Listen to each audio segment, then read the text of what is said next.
La mort de Nobara, le sacrifice de Mekamaru et le combat Todo Itadori contre Mahito. L'enchaînement des épisodes 18, 19 et 20 de la saison 2 de Jujutsu Kaisen sont le meilleur enchaînement d'épisodes pour le moment. C'est vraiment les meilleurs épisodes de la série. Jujutsu Kaisen, qui était jusqu'ici assez timide en termes d'émotion durant les combats, à part de rares occasions comme justement lors de l'arc d'introduction de Mahito avec l'histoire de Junpei, etc. Eh bien ça s'est mis à changer dernièrement, et particulièrement ces derniers épisodes. En fait, toute cette saison 2, quand on y regarde de plus près, depuis le début, est assez riche en émotions, entre la mort d'Amanai, celle de Toji, et son combat contre Gojo Satoru, les pseudo-retrouvailles de Gojo et Geto, la mort de Jogo, le suicide de Toji. En termes d'émotions, la saison 2 a vraiment step up par rapport à la première. Mais comme je l'ai dit, durant les combats, c'est plus timide. Et là non, Mahito crie sur Itadori en plein combat, en exposant ses motivations. Le travail du seiyuu est remarquable.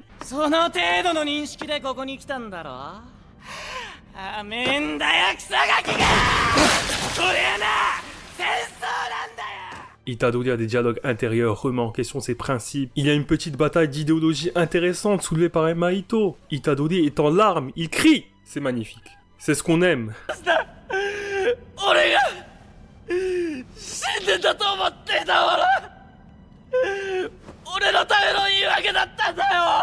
Maintenant, ça fait partie intégrante du combat. Et d'ailleurs, parlons-en de ce que dit Mahito. C'est intéressant, il dit à Itadori qu'ils sont pareils. Ça me rappelle Eren et un certain personnage dans Shingeki no Kyojin. Mais je n'en dirai pas plus pour ne pas spoil ceux qui n'ont pas encore commencé ou qui sont en train de regarder ce chef-d'œuvre. D'ailleurs, je fais des vidéos sur SNK en ce moment, n'hésite pas à les regarder. Notamment, j'ai fait les mystères irrésolus et incohérences de Shingeki no Kyojin. Mahito dit que tandis qu'Itadori ne compte pas le nombre de personnes qu'il sauve, Mahito lui ne compte pas le nombre d'humains qu'il a tués. L'un, son but est de sauver le maximum de gens et ne les compte pas, l'autre est d'en tuer un maximum et ne les compte pas non plus. Les deux suivent leur nature. Mahito celle de fléau et Itadori celle d'humain. Même si bon, est-ce que c'est dans la nature humaine d'être bon? Est-ce que Jean-Jacques Rousseau a raison quand il dit que l'homme est bon par nature? Qui sait? Il y a beaucoup de pourriture parmi l'espèce humaine et risquer sa vie pour les autres, je ne pense pas que ce soit quelque chose que n'importe qui ferait.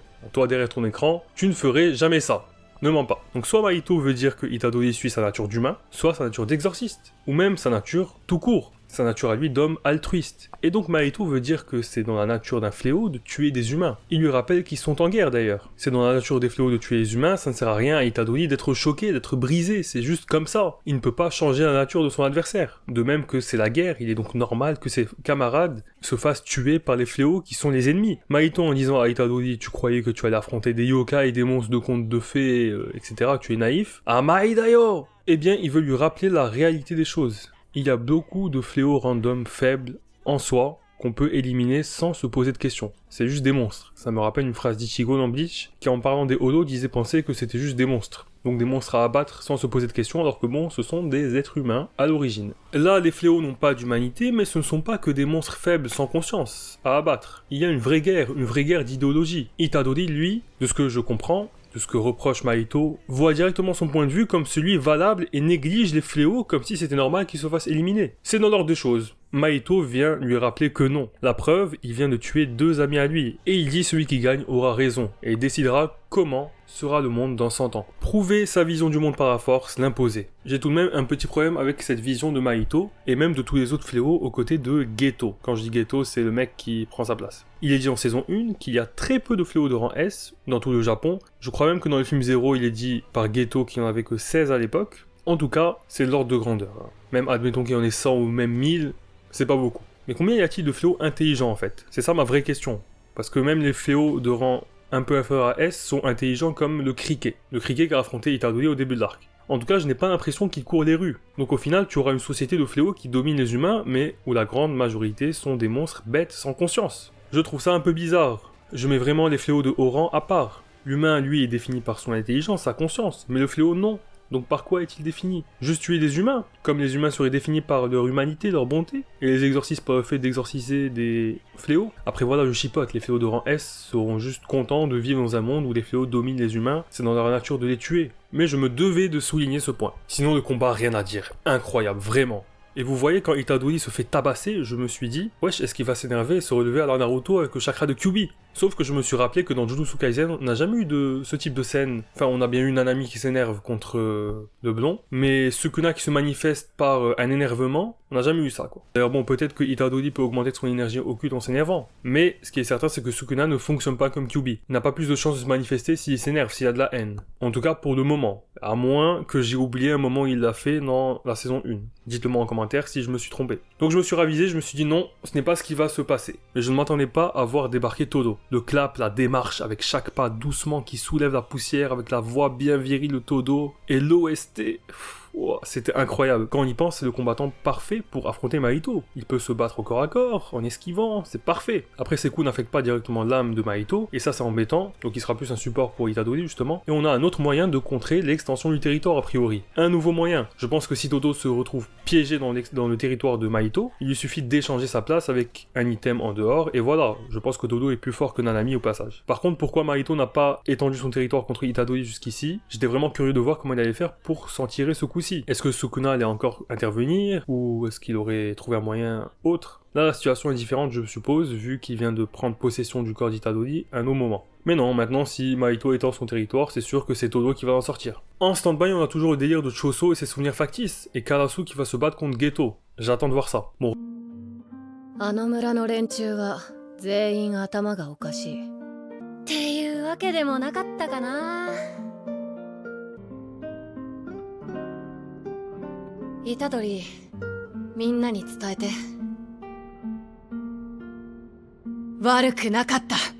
Revenons à présent à la mort de Nobara. Alors déjà j'avais vu sur Twitter vite fait un spoil dessus mais je n'y croyais pas. Je me suis dit c'est impossible. Et là finalement, waouh. Quand l'épisode est sorti, c'était époustouflant. D'ailleurs, je pense que l'épisode dernier, c'est mon préféré de la série. Il y avait du combat, de l'émotion et surtout du développement de personnages avec le procédé que je préfère, le procédé du flashback. J'adore les flashbacks, c'est vraiment la force des animés, mine de rien. Par rapport aux autres fictions, je trouve qu'en général, les personnages ont plus de flashbacks et surtout qu'il y a plus de personnages qui ont des flashbacks. Et puis le sourire à la fin avec la montée de voix, tu le sens dans l'enregistrement qu'ils ont augmenté le volume de la voix. Son sourire avant de mourir, tel une Di dans One Piece, c'était génial. Le regard de Yuji juste avant, qui comprend, qui est triste, qui est surpris, enfin un mélange qui veut pas y croire, qui appréhende le truc. Bref, c'était incroyable, surtout qu'elle est morte sans rien faire. Elle était figée, ne comprenait pas ce qui se passait, c'était super frustrant. Bouge quoi, réagis Nobara, réagis, Itadori te dit de bouger. Cependant, quand j'ai vu cette mort, je me suis dit une chose, il faut assumer cette mort. Il ne faut pas que l'auteur s'amuse à tuer des personnages importants, juste comme ça pour créer artificiellement de l'intérêt pour le spectateur. Là vraiment c'est le summum, tuer Nobara, une membre du trio, c'est... waouh. Il faut qu'après il arrive à raconter une histoire tout aussi intéressante, ou même se servir de cette mort pour impacter la suite et raconter limite une meilleure histoire. Par exemple avec Itadori qui rencontre Fumi, ou la pote d'enfance de Nobara, etc. Donc voilà, il faut assumer, et il est bon de rappeler que Gege Akutami est connu pour tuer ses personnages et critiqué pour ça, de ce que j'ai entendu.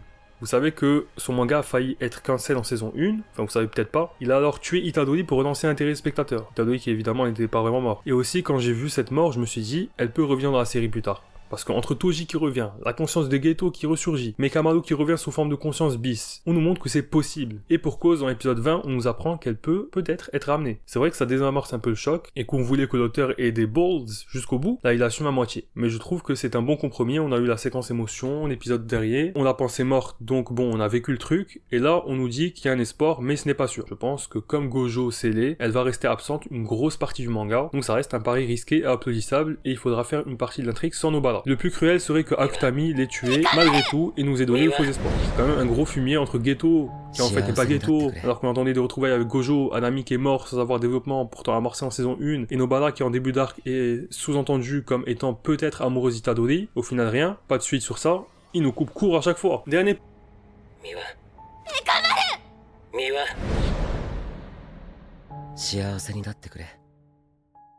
Petit point, les adieux de Mekamaru à Miwa. C'était sublime. Dans le train, avec le train qui défile. Et ce truc, en plus, je l'ai vu dans d'autres animés, j'ai pas de nom en tête, mais c'est un procédé que j'ai vu souvent, enfin quelques fois, où la personne est morte, et t'as son fantôme qui vient de dire adieu, et il y a le train qui passe à un moment, je pense dans un tunnel ou je sais pas quoi, et t'as le corps sous forme d'image, d'âme, bon c'est pas vraiment lui, hein, enfin voilà, et qui parle à la personne avant de s'en aller. J'adore, c'était magnifique. N'oublions pas que Mekamaru a la voix de Soma dans Shokugeki no Soma, une voix incroyable, un personnage incroyable. Bon, il a d'autres voix, hein. C'est aussi le mec qui fait la voix de Misuya dans Tokyo Revengers, même si bon, visiblement les gens n'aiment plus trop Tokyo Revengers. Moi sachez que je regarde la saison 3, même si je fais pas de vidéo, je regarde la saison 3, j'ai lu tout le manga, et j'adore Tokyo Revengers, ok. C'était ultra poignant, et là on voit vraiment qu'il s'en va. Mais en fait cette conscience de Mekamaru, c'est pas vraiment lui, de ce que j'ai compris, c'est une copie de lui qui a une conscience, mais ce n'est pas lui. Le vrai Mekamaru est mort. Le vrai Mekamaru est dans l'au-delà, il sait pas ce qui se passe, a priori. Et là, t'as un faux Mekamaru qui fait ses adieux à Miwa, qui lui dit ce qu'il voulait lui dire, mais en fait, c'est ce qu'aurait dit le vrai Mekamaru, puisque c'est une copie conforme. Donc ça, c'est très poignant. Mekamaru, tu vois, Mekamaru revenu au final est quand même mort. Et c'est triste pour lui, parce que le mec...